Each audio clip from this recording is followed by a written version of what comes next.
6, David Thompson. Ladies and gentlemen, welcoming Michael is one of his basketball role models, the Hall of Famer known as Skywalker, class of 1996, David Thompson. Ladies and gentlemen, Michael Jordan.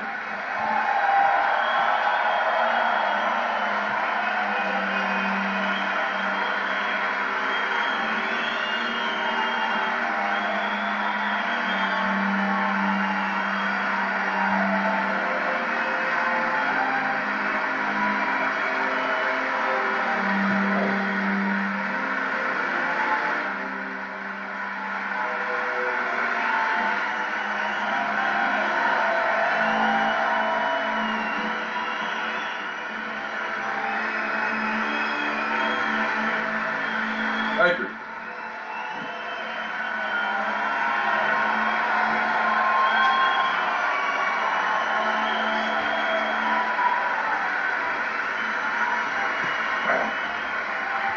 Thank you.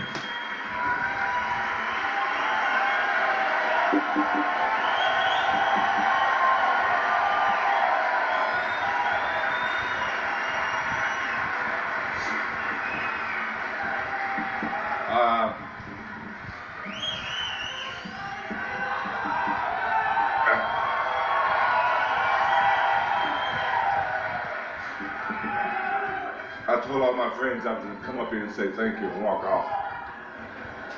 I can't. There's no way. I got so many people I can thank. In all the videos, you never just saw me. You saw Scottie Pippen.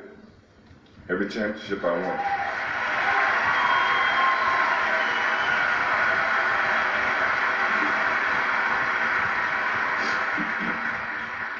I've had a lot of questions over the last 4 weeks. And everybody's saying, well, why did you pick David Thompson? I know why, and David knows why, and maybe you guys don't know why, but as I grew up in North Carolina, I was 11 years old, 1974, I think, when you guys won a championship. And I was an anti-Carolina guy, I hated UNC. And here I ended up at UNC. But I was in love with David Thompson. Not just for the game of basketball, but in terms of what he represented. You know, we all, as Vivian said, we go through our trials and tribulations. And he did. And I was inspired by him. And when I called him and asked him to stand up for me, I know I shocked the shit out of him.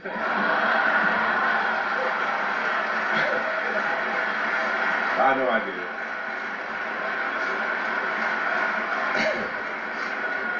But he was very, very kind and said, yeah, I do it. And that wasn't a disrespect to any of my Carolina guys.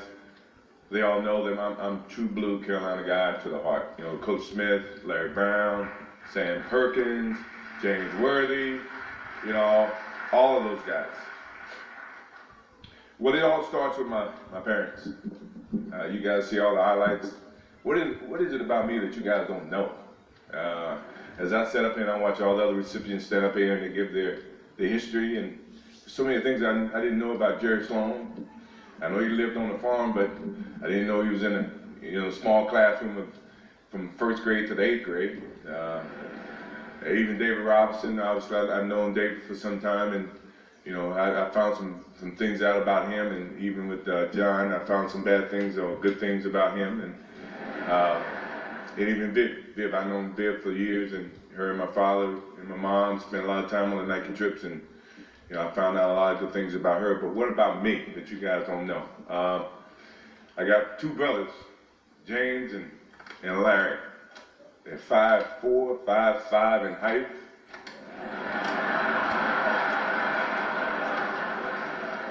They gave me all I could ever ask for as a brother in terms of competition. You know, you would think that, you know, my brother Larry is an ideal situation where small things come in small packages. This dude fought me every single day. And to the extent that my mother used to come out and make us come in because we were fighting way too much. And my older brother was always gone. He served in the Army for 31 years.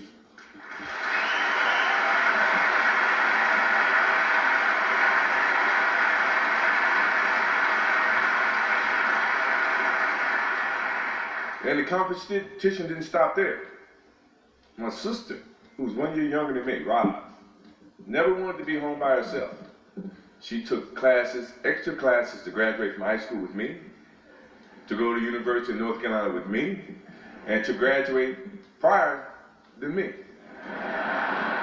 And you guys sit and ask me where my competition or my competitive nature came from. It came from them. It came from my older sister. And she was not here today. And my father, who's not here today, obviously he's with us and all of us. I mean, my competitive nature has gone a long way from the first time I picked up any sport. Baseball, football, ran track, basketball, anything that missed class, I played it. When you think about, so they started the fire in me. That fire started with my parents. And then, as I moved on in my career, people added wood to that fire. Coach Smith, what else can I say about him? He's a legendary in the game of coaching.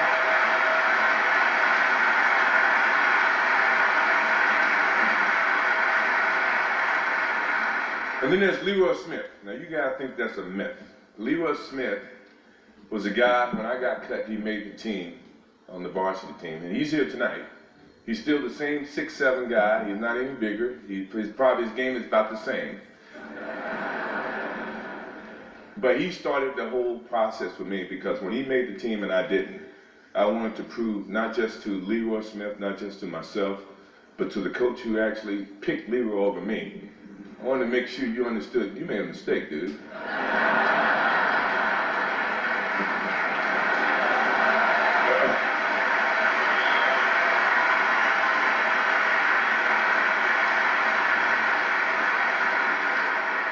And then there's Buzz Peterson, my roommate. Now, when I first met Buzz, all I heard about was this kid from Asheville, North Carolina, who's a player of the year. I'm thinking, well, he ain't never played against me yet. So how did he become player of the year? Is that some type of media, exposure? I came from Wilmington. We had two channels, channel ABC and channel 7, channel NBC. That was it. I never saw NBA sports at all when I grew up. You didn't have CBS affiliation in North Carolina, in Wilmington. So Buzz Peterson became a dot on my board. And when I got the chance to meet Buzz Peterson on the basketball court or in person, Buzz was a great person. It wasn't a fault of his. It was just in my competitive nature. I didn't think he could beat me, or he was better than me as a basketball player. And he became my roommate. And from that point on, he became a focal point, not knowingly. He didn't know it. But he did. And Coach Smith, the day that he was on the Sports Illustrated and he named 4 starters and he didn't name me, that burned me up. Because I thought I belonged on that Sports Illustrated. Now, he had his own vision about giving a freshman that exposure, and I totally understand that, but from a basketball sense, I deserve to be on that Sports Illustrated, and you understand that. And it didn't stop there. My competitive nature went right into the pros. I get to the Bulls, which I was very proud that at the time Jerry Reinsdorf didn't own the team. It was another organization, and Rob Thorne drafted me. Kevin Lockett was my first coach. Kevin used to take practices and put me in the starting 5. And he'd make it a competitive thing where the losing team have to run. So now I'm on the winning team, and halfway in the game, halfway in the situation, he would switch me to the losing team. So I take that as a competitive thing by you trying to test me. And by 9 times out of 10, the second team would come back and win no matter what he did. So I appreciate Kevin Lockett for giving me that challenge, providing that type of fire within me. He threw another log on that fire for me. Jerry Reinsdorf. I mean, what else can I say? The next year I come back, I broke my foot, I was out for 65 games. And when I came back, I wanted to play. He and the doctors, they came up with this whole theory that you can only play 7 minutes a game, but I'm practicing 2 hours a day. I'm saying, well, I don't agree with that math. And back then, it was about whoever had the worst record get the most balls in the ping pong balls, and you know, you can decide what pick you're gonna have. But I didn't care about that. I just wanted to win. I wanted to make the playoffs. You know, I wanted to keep that energy going in Chicago. So I had to go in his office and sit down with him. And I said, Jerry, you know, I feel like I should play more than 14 minutes. I'm practicing 2 hours. He says, MJ, I think I have to protect the long term of investment that we've invested in you. And I said, Jerry, I really think I should be able to play. He said, let me ask you this. He said, if you had a headache, and you know, at that time it was about 10% chance that I can re-injure my ankle or my foot. He says, if you have a headache and you got 10 tablets and one of them is coated with cyanide, would you take the Tylenol? And I looked at him, I said, how bad is the headache? Depending on how bad the headache. Jerry looked at me and said, you okay? I guess that's a good answer. You can go back and play. He let me allow to go back and play. And you know, Jerry provided a lot of different obstacles for me, but at the same time, the guy gave me an opportunity to perform at the highest level in terms of basketball. And the Bulls, the whole Bulls organization, you know, they did a great justice for me and for all my teammates. Believe me, I had a lot of teammates over the 14 years that I played for the Bulls, and you know, I respected each and every one of them. I just wanted to win, you know, no matter how you look at it.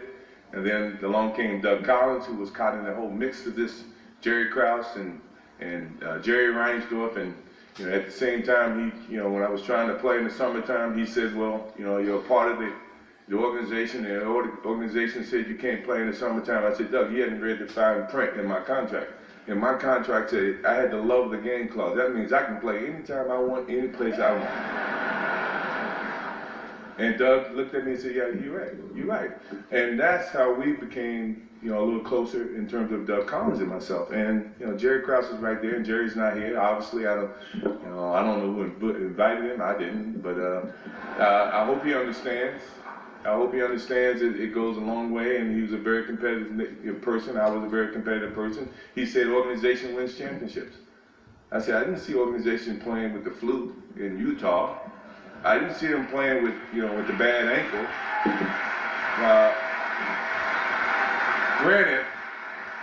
Granted, I think organizations put together teams, but at the end of the day, the teams got to go out and play. You know, so in essence, I think the players win the championship, and the organization has something to do with it, don't get me wrong. But don't try to put the organization above the players, because at the end of the day, the players still got to go out there and perform. You guys got to pay us, but I still got to go out and play. Obviously, you see my kids, you know, Jeffrey, Marcus, Jasmine, I love you guys. I think you guys represent a lot of me, you know, a lot of different personalities. Your mom, you represent them as well. You know, I think that you guys have a heavy burden. I wouldn't want to be you guys if I had to, you know, because of all the expectations that you have to deal with. I mean, look around you. You know, they charge $1,000 tickets for this thing, for this whole event. It used to be $200. But I paid it. You know, I had no choice. I had a lot of family, a lot of friends I had to bring in. So thank you, Hall of Fame, for raising ticket price, I guess. But you guys, I love you guys. You guys just don't know. You got a whole host of people supporting you, family, friends, people that you don't know, relatives coming out of the woodworks, you know, no matter how you look at it. But I think we taught you right. Your mom and I, and hopefully you can make the right decision when the time comes. My mom, what else can I say? My mom never stays still. You think I'm busy. She's always on the go. And without her, she's a rock. She's unbelievable. Right now, she takes over 2 jobs.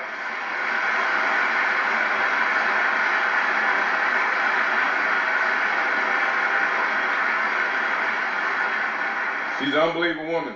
I mean, if I got anybody that's nagging me each and every day, it is her. And she constantly keeps me focused on the good things about life. You know, how people perceive you, how you respect them, you know, what's good for the kids, what's good for you, you know, how you're perceived publicly. Second thought, take a pause and think about, you know, things that you do. And that all came from my parents, you know, it came from my mom. And she's still, at this stage, I'm 46 years old, she's still parenting me today, and that's a good thing about that lady. I love her to death. I love her to death.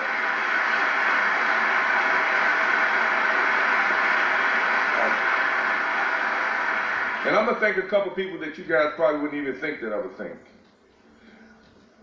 Isaiah Thomas, Magic Johnson, George Gervin. Now they say it was a so-called freeze out in my rookie season. I wouldn't have never guessed, but you guys gave me the motivation to say, you know what? Evidently I haven't proved enough to these guys. I got to prove to them that I deserve what I've gotten on this level. And no matter what people may have said, if it was a rumor, I never took it as truth. But you guys never froze me out because I was just happy to be there, no matter how you look at it.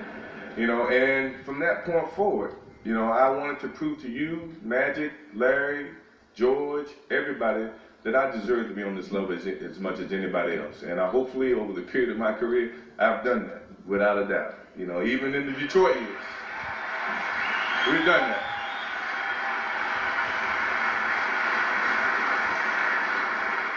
Pat Riley, I mean, you and I, we go way back. I still remember in Hawaii. You remember in Hawaii where you and I was coming in, you were, I guess, leaving, and you decided to stay a couple extra days, but you were in my suite, and they came and they told you you had to get out of my suite. And you slid a note underneath my door. Although you had to move, you did move. You slid a note saying, I enjoyed the competition, congratulations, but we will meet again. And I take the heart in that because I think, in all honesty, you are just as competitive as I am, you know, even from a coaching standpoint. And you've challenged me every time I played the Knicks, the Heat. I don't think you were with the Lakers, but anytime I played against you, you had Jordan Stoppers on your team. You had John Starks, who I loved.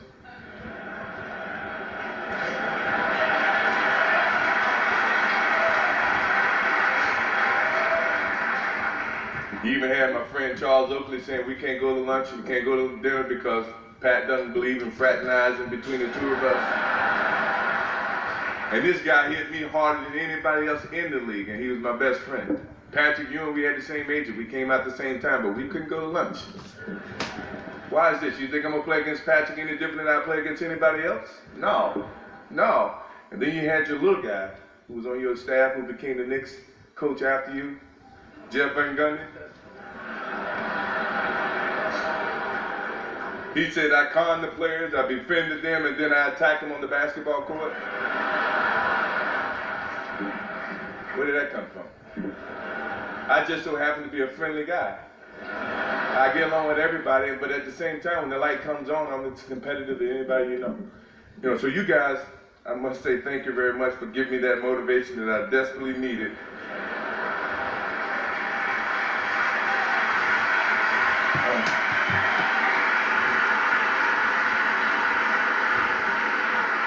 Phil Jackson is, to me, he's a professional Dean Smith. You know, he challenged me mentally, not just physically. You know, he understood the game, along with Tex Winter. They taught me a lot about the basketball game. Tex being the specialist, you know, I could never please Tex. And I love Tex. Tex is not here, but, you know, I know he's here in spirit. I can remember a game coming off the basketball court, and we were down, I don't know, 5 to 10 points, and I go off about 25 points, and we come back and win the game.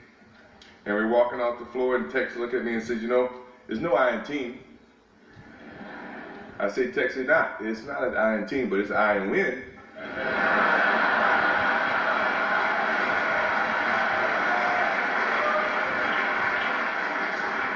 I think he got my message. I'd do anything to win. You know, if that means we play team format, we win. If that means I have to do whatever I have to do, we're gonna win, no matter how you look at it. And then you had all your media naysayers. Oh, scoring champion can't win an NBA title, or you know, you're not as good as Magic Johnson, you're not as good as Larry Bird. You're good, but you're not as good as those guys. You know, I had to listen to all this, and that put so much wood on that fire that it kept me each and every day trying to get better as a basketball player. Now, I'm not saying they were wrong. I may have looked at it from a different perspective, you know, but at the same time, as a basketball player, I'm trying to become the best that I can, you know, and for someone like me who achieved a lot in over the time of my career, you look for any kind of messages that people may say or do to get you motivated to play the game of basketball at the highest level, because that is when I feel like I excel at my best. And my last example of that, and the last one that you guys probably have seen, I hate to do it to him, but he's such a nice guy. And when I first met Brian Russell, John and Carl, remember this, I was in Chicago in 1994. I was working out for baseball. They came down for a workout and shoot around. I came over to say hello. And at this time, I had no thoughts of coming back and playing a game of basketball. And Brian Russell came over to me and said, you know what, man, why'd you quit? Why'd you quit? You know I could guard you. If I ever see you in a pair of shorts, if I ever see you in a pair of shorts. You remember this, John? And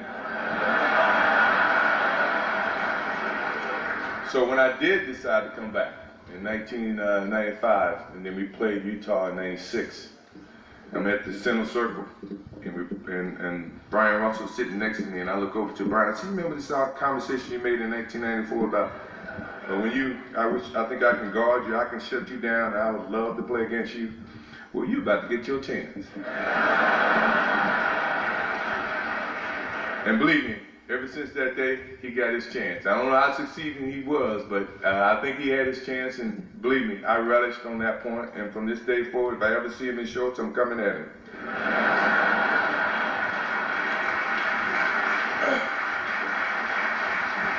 I know you guys gotta go. I know I've been up here a lot longer than I told my friends I was gonna be up here. I cried. I was supposed to get up here and say thank you and walk off, and I didn't even do that. So I appreciate it. Thank you very much. I appreciate it.